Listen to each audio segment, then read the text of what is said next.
Hello everybody, it's Bourbon Bill, and tonight, a very special episode. We're diving back into one of my favorite distilleries. For Batch 3 and their 2024 release of this product, you might guess it.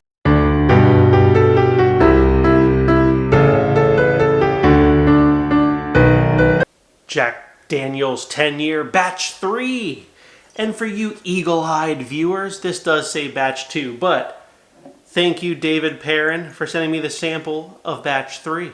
So we have the sample tonight compared to last year's, because we know how you love them dang old comparisons. So stay tuned, stay tuned. Now, I did the 12-year Batch 1 and Batch 2 comparisons in a previous video just a couple weeks ago.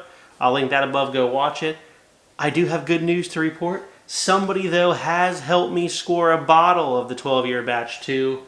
And I still have my bottle of the 12-year Batch 1, so thank you. The support of this community is really great.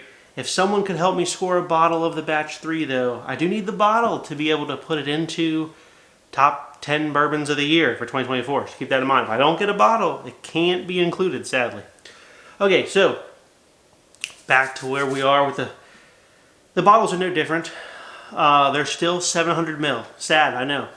Now, the Batch 10 was actually the first aged Jack Daniel's product they released in quite some while, all the way back in 2021. So in 2021, they released Batch 1 of the 10-year. It was 750 mil back then, by the way, and it was about 70 doll hairs. And then in 2023, last year, they skipped 2022. 2023, they came and hit us with Batch 2 of the 10-year right here. And now in 2024, 1 year later, boom, Batch 3. So, one right after the other. It is still 97 proof. Compute 48.5% alcohol by volume. Again, last year these were about 75 doll hairs. This year, these are 85 doll hairs for the Batch 3 of the JD10. Still a good value, probably, just like we talked about. The 12-year went up to 95, the 10-year 85. Good enough. I'm not going to sweat it too much. Here it is. Thank you again, David, for this. Good Lord, does that smell delicious. I mean, I'm a big JD fan, and this is just top tier. Wow, it's all sweet oak. I get like the tobacco. It's like a tobacco oak. Faint hint of banana in there, and like caramel. All right, down the hatch for Batch 3. Oh my God, is that amazing. Oh, A++ buy from Bourbon Bill. Wow. It feels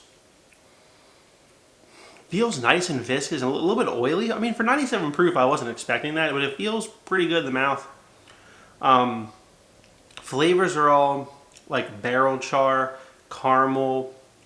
There's a good bit of oak, a little bit of that tobacco. I got the tobacco more on the nose than I do on the palate, but it's there. It's very good. And then I get a little bit of like an orange marmalade note, which I tend to get in like some really higher aged bourbons, but don't know that I've gotten that before in the 10-year, and I'll have to refresh my memory here in a second. This is phenomenal. It's well put together. It's easy sipping. It's full of flavor. So like for a low proof, full of flavor sipper, bingo, here you go. Compare that to Batch 2 from last year. So if you got one from last year and you're like, Bourbon Bill, I got 5 of them stacked deep in the bunker. Do I really need to get a Batch 3? Let's compare. Here's Batch 2 from last year. Comes off a little bit sharper on the nose.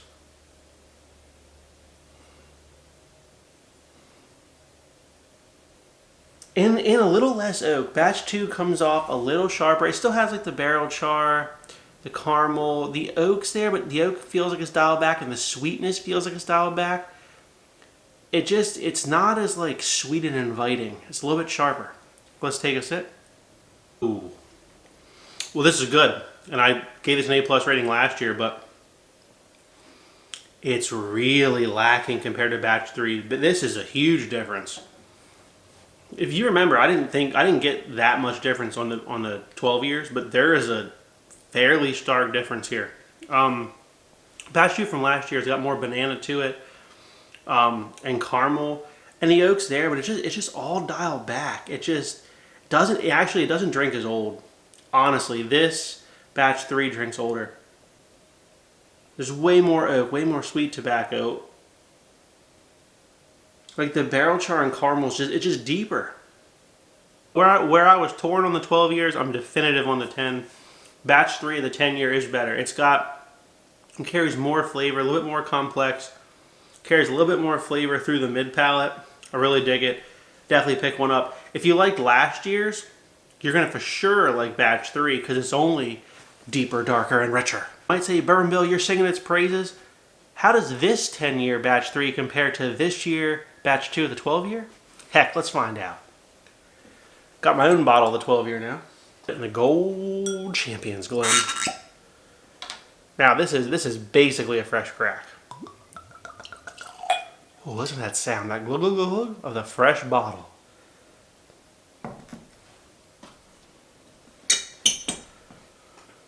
Alright, here's the 12 year from 2024, Batch 2. Oh, Lord, does that smell good. I mean, the oak's just dialed up. It smells more expensive. It smells better.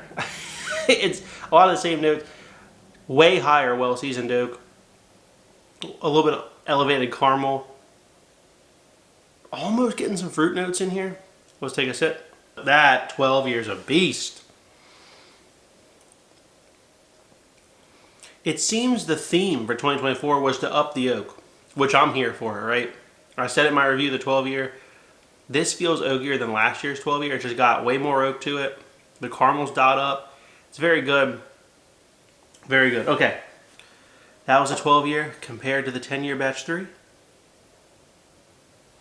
You might expect the 10 year Batch 3 feels a little bit less oaky than the 12 year. And the tobacco note is a little bit sweeter on the 10 year, surprisingly. Let's take a sip. They feel closer this year. I mean, there's the proof difference, but a lot of complexity of flavor, and I like the little bit of sweet tobacco note that I'm getting on the 10 year Batch 3. All right, back to the 12 year Batch 2. 12 year is still better. The 107 proof compute 53.5% alcohol by volume, carries through a little bit better, but there was a large gap last year. Spoiler alert, if you watch my top 10 bourbons of the year, the 12 year JD from last year was fairly high up, and the 10 year didn't even make the list. That was how wide the gap was. This year, they went, they're closer together. Now, I still think the 12 is better, but they're closer in where they should be for 2 years, right? You wouldn't think the gap would be that far off, but they're closer in, what they're delivering this year, I'll tell you that. All right. Bourbon Bill, JD10 is too hard to find. I'll never see it in my area. What could it possibly compare to? You ain't ever going to see this either, but how about a gosh dang 1792 age 12 years? That's right, the old gray label. It's been a long time since we pulled this little bastard off the shelf. And you might say, well, Bourbon Bill, this is 12 years old, also extremely hard to find. Yeah, it's all true, but this is 12-year-old Barton at 96.6 proof, compute 48.3% alcohol by volume, so it's dang close to 97 proof. So proof points are almost dead nuts even. MSRP on this bad boy is like $50 hairs, so technically very hard to find. I don't know if it's even released every year, to be honest with you. Maybe it is, but I don't know, I was curious. I'm sorry, you can't find this either, right? Up here in the other green Glencairn. Now, I have not drank this bottle in probably, well, it's half gone. I do enjoy it. It's a great, delicious, low-proof sipper. All right, Barton, 1792 12 year. Is it worth the hunt, or should you just go get a Jack Daniel's 10 year? Let's give it a nosy. Smells way fruitier on the nose. Way fruitier. Wow. This smells fantastic, though, I gotta say. This was my favorite of the 1792 series. A lot of red fruit with like an undercurrent of oak. Wow. Gosh, that smells good. All right, let's take a sip. Oh, that's tasty. I gotta say, that's absolutely a buy at like MSRP, like $60, whatever it goes for. That's killer. But detractors. Finish is short. And it's a little thin. But I get on the palate, I said the nose, a lot of red fruit, and like a nice oak in there. It's very good. It just leaves me wishing it had a longer finish and was a little bit thicker. Batch 3 of the 10 year just brings more complexity of flavor. Tastes a little bit older, even though this one's 12. That's a tough loss for 1792. Now I'll give you one that's more readily available. You almost knew it was coming, didn't you? Nothing beats a good Knob Creek 12 year. And I will give the caveat that of like the 6 of these that I've had, this is the best Knob Creek 12 year that I've had of the bunch. Again, it is 12 years old. I get that. It's not 10. But it's 100 proof. It's only 3 proof points off the JD 10 year batch 3. Okay? It's closer in proof to that than the JD 12 year. Gonna put that in the red here. $72 hairs a bottle in PA for the Knob Creek 12. So actually MSRP wise, we're within $10 hairs of each other. Okay, so pretty close to the JD10 Batch 3. Now in other states though, you can get that Knob Creek 12 for like $55, $60. Okay, so it's usually a better buy. And more easily found.